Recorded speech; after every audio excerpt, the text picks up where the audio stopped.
Hello, in this video I'm going to show you how to set up and work with linked models using pollination.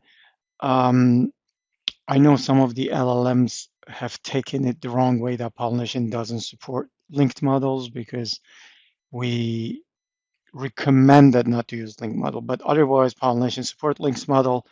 The only limitation um, is that you cannot have rooms or spaces be loaded from another linked model, and that's because of a Revit API bug, not because we don't want to do it.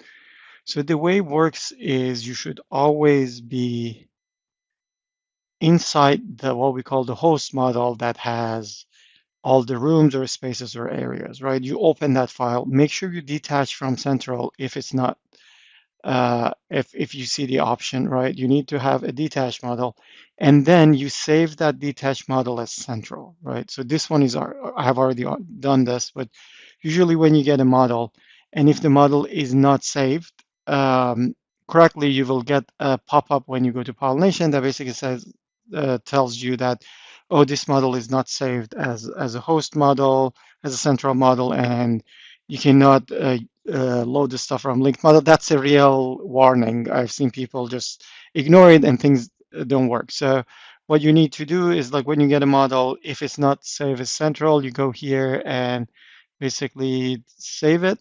And when you save it as central, right? And uh, save it on, or save as, sorry, with the same name. So you can overwrite the same file. So that's a step one. Step two, once you have that, you just want to make sure all the links are loaded correctly. So as long as the links are loaded correctly and they're blue here, you're good.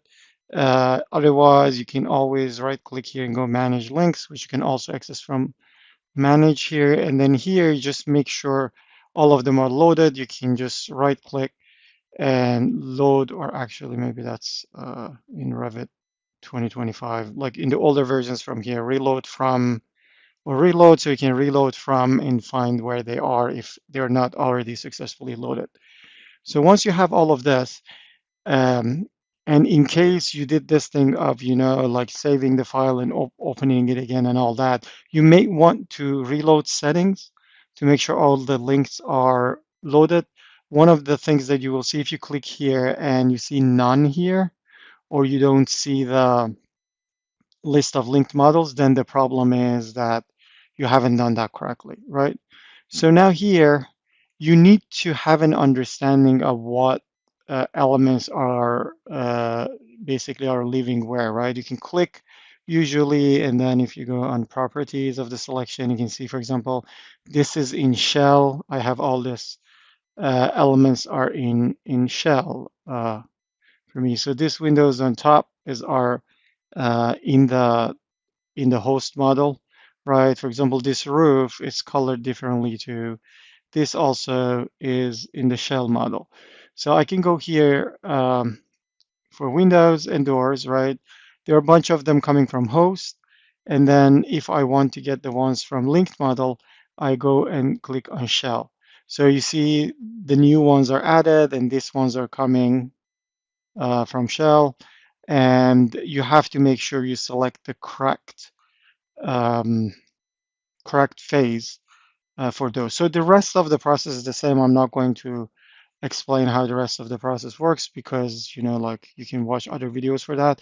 So the key point is basically to load them, you can just use this drop down to bring them down, and then they basically be treated like you're just loading them from the host, right? So for example, this system panel glazed these ones are loaded from host, these ones are loaded from this linked model.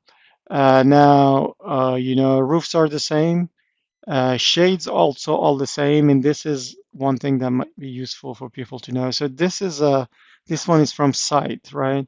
So if I go here to export shades and I want to select something from site, I can click here, I believe, and then you can go here, click on plus, and here you should select add shades from link, which will then you can see like allow you to select objects from this link model. Unfortunately, the UI is not great in Revit that when you select something from link model, it doesn't get highlighted. But if I finish here, you see like all of them has been selected. Of course, sometimes if you have so many shades or you have like a site like this that you want to export separately, you can also open that linked model as host, as the model, and then export the shades from that model separately if you don't want to deal with the complexities of working with linked models. Yeah, that's about it. So windows, roofs are the same here, right? You have a list here. So if I think one of them is in shell, right? Like this roof part was in shell, so I just selected it. And you can play, right? You can just do this and see like which ones are if you see anything new added or not added. One thing is just make sure they are, just keep in mind they are separate. So it's not like when you select a linked model in Windows, it will also be loaded in roofs. And the main reason for that is the speed, because when you have larger files, when you select more linked models, it takes longer to load all these objects or family types. Yeah, that's about it. You just select them from linked models or uh, deselect them in the case of roofs.